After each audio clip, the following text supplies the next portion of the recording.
Imagine you walk into a perfectly normal kitchen.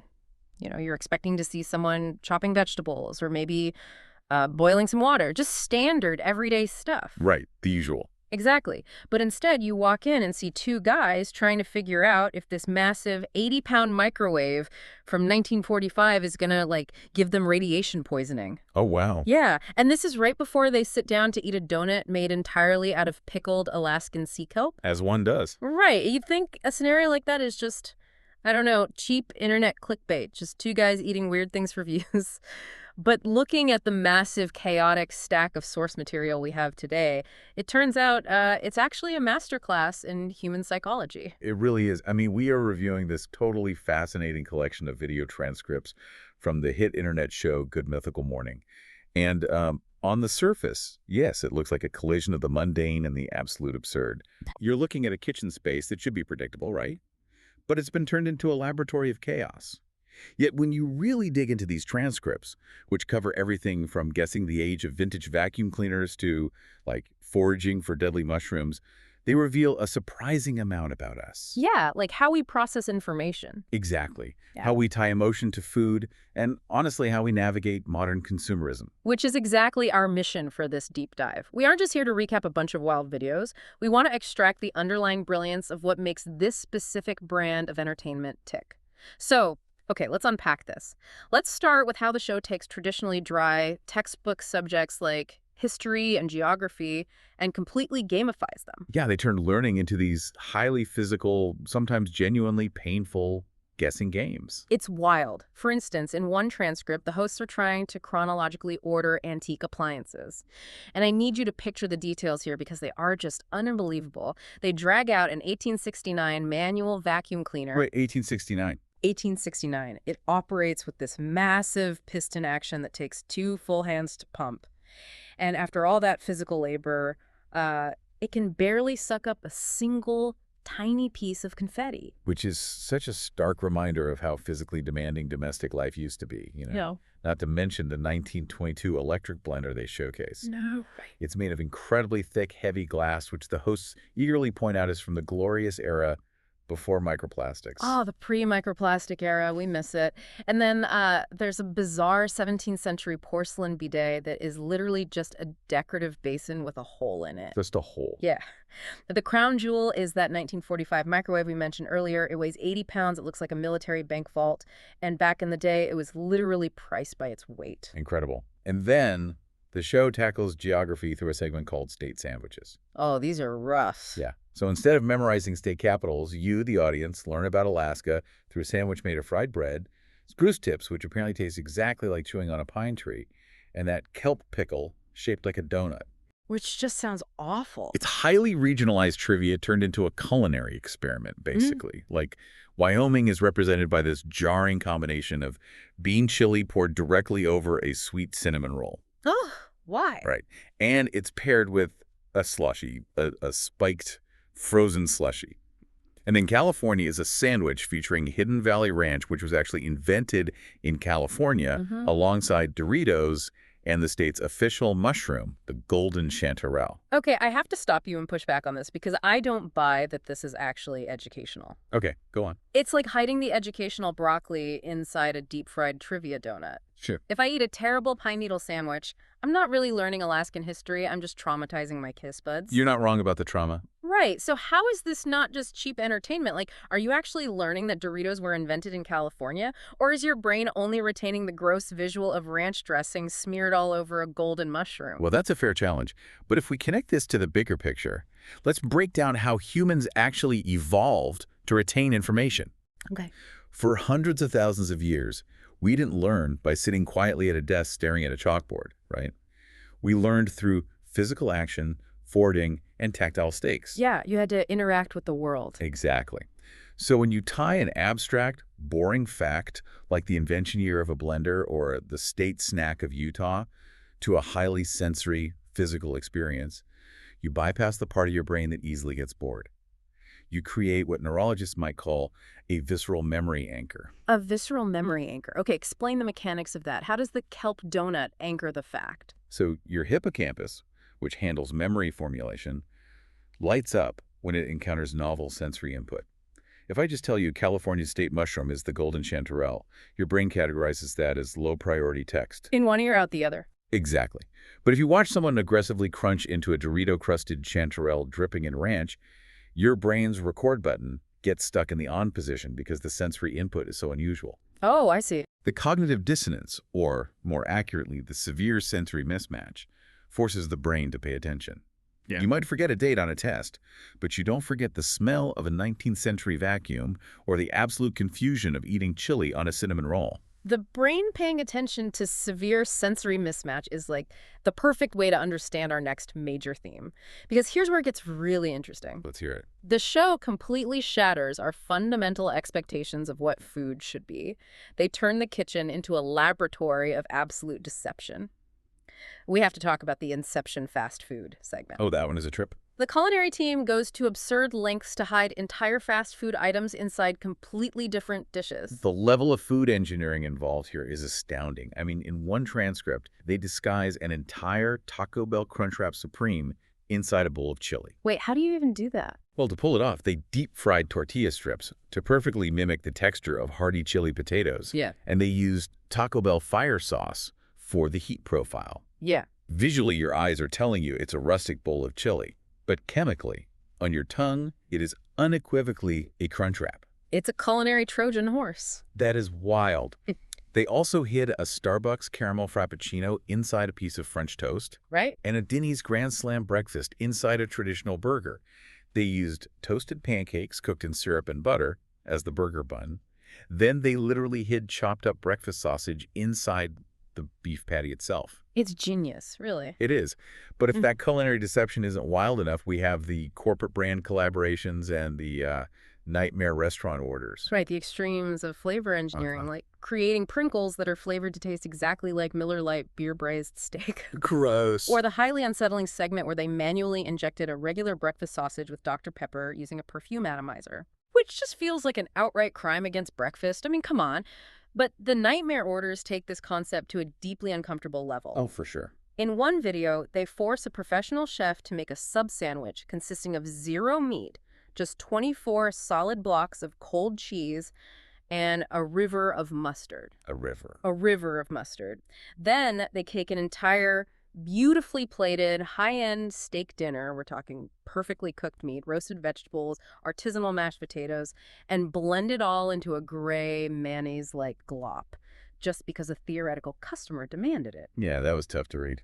I found myself wondering, are segments like this just for cheap laughs, or is there a deeper critique here? Well, it operates on 2 distinct psychological levels. Yeah. Let's tackle the Inception fast food first. That segment messes with a concept neurologists call predictive coding. Wait, pause on predictive coding. Are you saying my brain basically hallucinates what a taco is going to taste like before I even chew it? And when the chili doesn't match the hallucination, my brain errors out? That is exactly what happens. Your brain is a highly efficient prediction machine. When you look at a bowl of chili, your visual cortex sends a message to your gustatory system, preloading the expected flavors: cumin, tomatoes, beef. Okay, yeah. When you take a bite and get the flavor profile as a Taco Bell Crunchwrap, that predictive code is shattered. It forces the brain out of autopilot and into a state of hyper-awareness. You have to actively, consciously process the reality of what's in your mouth. Wow. And what about the blended steak and the 24 slices of cheese? Where does that fit in? That targets social psychology. It highlights the sheer absurdity of consumer entitlement. We have this toxic mentality in the service industry that the customer is always right. Oh, absolutely. Those nightmare orders put on full display the ridiculous notion that paying a few extra dollars supposedly justifies forcing another human being to destroy a beautifully crafted meal, or demanding they serve blue mac and cheese on fine china. It makes a mockery of transactional power dynamics. That makes total sense. It strips away the polite veneer of ordering food and shows how bizarre it is to exert that kind of control over a chef. Which is fascinating because we see the hosts navigate this chaotic, highly transactional extreme of food and then immediately swing the pendulum to the exact opposite. They retreat into the desperate, sometimes totally absurd lengths we go to for comfort and nostalgia. Right, the nostalgia factor. Yeah. In one of the transcripts, the hosts try to blindly identify their own mother's cooking against a professional chef's recreation of the exact same dish. And the dishes chosen are so intensely specifically personal.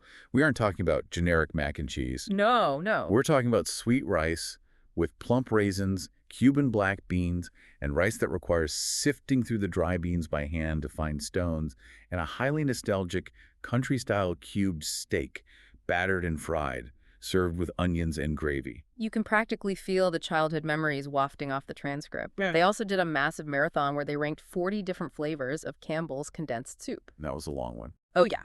They gave tomato bisque an incredibly high score of 87, which sparked this fierce, deeply serious debate over whether bisque is just inherently better than regular soup because of the heavy cream, and they absolutely despise the creme of asparagus. Yeah, so But the ultimate absurd manifestation of chasing comfort has to be the chicken noodle soup bath. yes, the soup bath.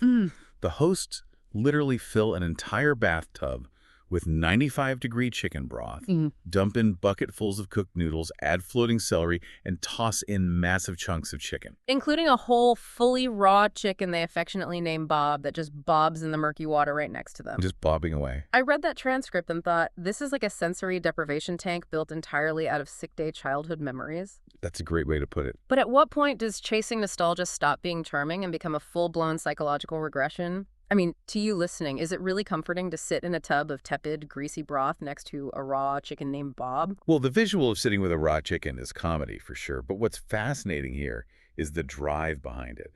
It's deeply rooted in how taste and memory are intertwined. How so? In the Mom's Cooking Taste Test, the hosts genuinely struggle to rate the food objectively because they aren't actually tasting ingredients. They're tasting the emotion of their childhoods.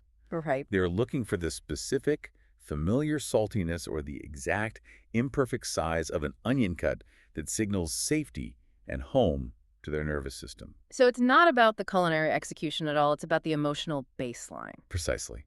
And the soup bath perfectly visualizes the psychological drive. We often use comfort food to try and physically wrap ourselves in the safety of the past, to insulate ourselves from the stress and unpredictability of the present. The tub of soup is a literal physical immersion into that feeling. We build these comfortable little bubbles, like literally bathing in warm chicken broth to hide from the world. We want to regress to a state where the only transaction that matters is a parent handing us a bowl of soup. Right, safety. But that manufactured safety makes us completely blind to how dangerous the actual food chain is. Which brings us to the most jarring pivot in the transcripts, leaving the safety of the studio kitchen for the absolute danger of the wilderness, where one wrong bite means literal death.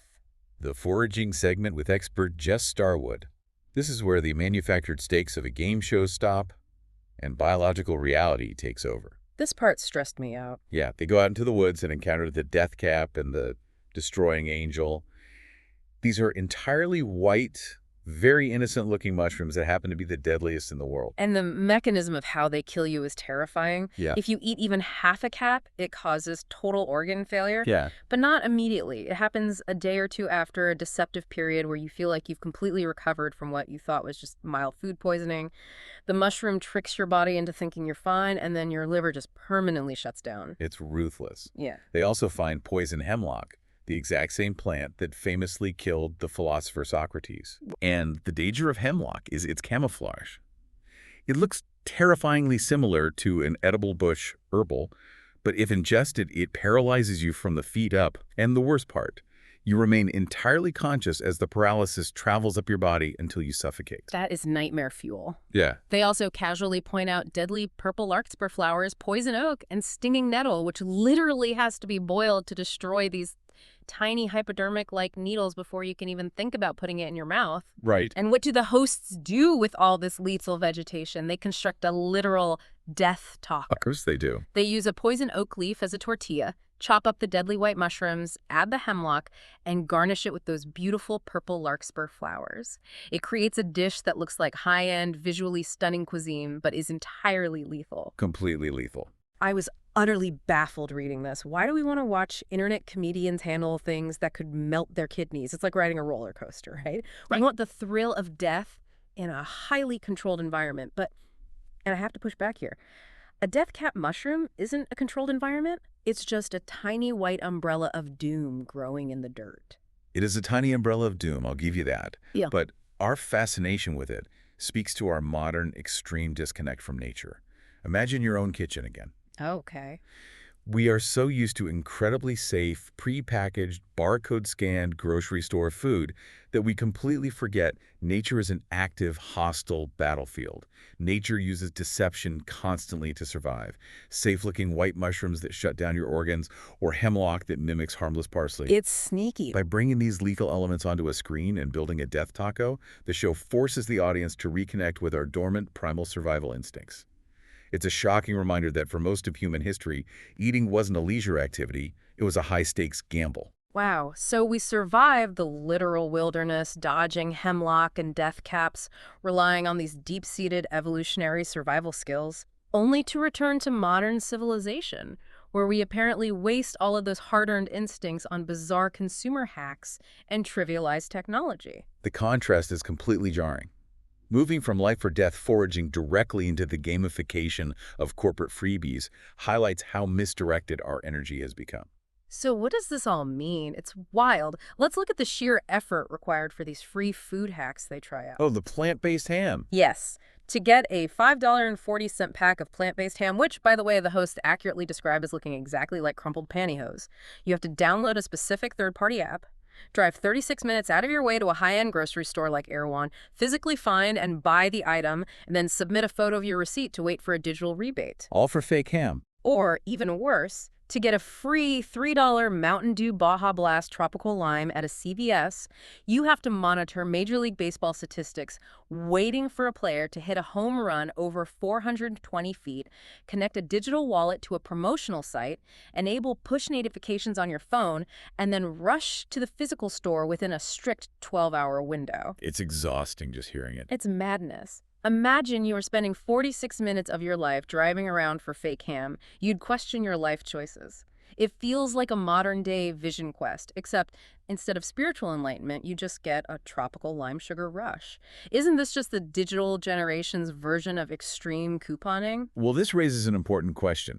It's the digital generation's version of hunting and gathering, but it relies heavily on the sunk cost fallacy. Let's break that down for the listener. How does the sunk cost fallacy convince someone that a $3 soda is worth 3 hours of work? So, the sunk cost fallacy is a cognitive bias, where you continue a behavior because of the time or effort you've already invested, even if the current costs outweigh the benefits.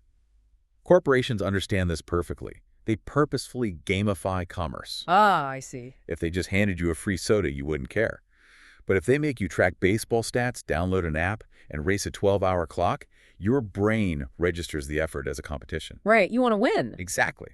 When you finally get that $3 soda, your brain releases a hit of dopamine. You feel a sense of victory in gaming the system, completely ignoring the reality that the hour of your time you just spent is worth vastly more than the cheap product you won. We are so desperate for a win, we'll let an app run us ragged for crumpled pantyhose ham. And we apply that same trivialization to world-changing technology.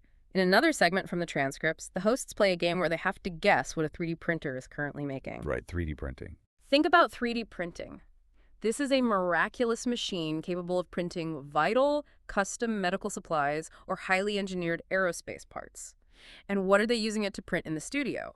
A plastic cowboy hat, an octopus with articulated legs, a plastic dumpling or bao bun, and a life-size bust of one of their crew members' heads. It perfectly illustrates how quickly humanity takes miraculous technology and makes it completely mundane. The moment a tool is no longer a novelty, we domesticate it. Domesticate it, wow. Yeah, we tame the absolute magic of creation, the ability to conjure a physical object out of thin air from digital code by using it to print a plastic dumpling.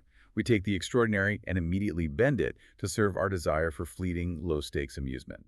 Which really brings this entire deep dive full circle. When you step back and look at these transcripts as a whole, it becomes incredibly clear that Good Mythical Morning isn't just a collection of silly videos about two guys eating weird things or sitting in vats of soup. It acts as a funhouse mirror reflecting the exact lives we are living right now. Absolutely. The show holds up a mirror to the strange ways we navigate a world of sheer abundance.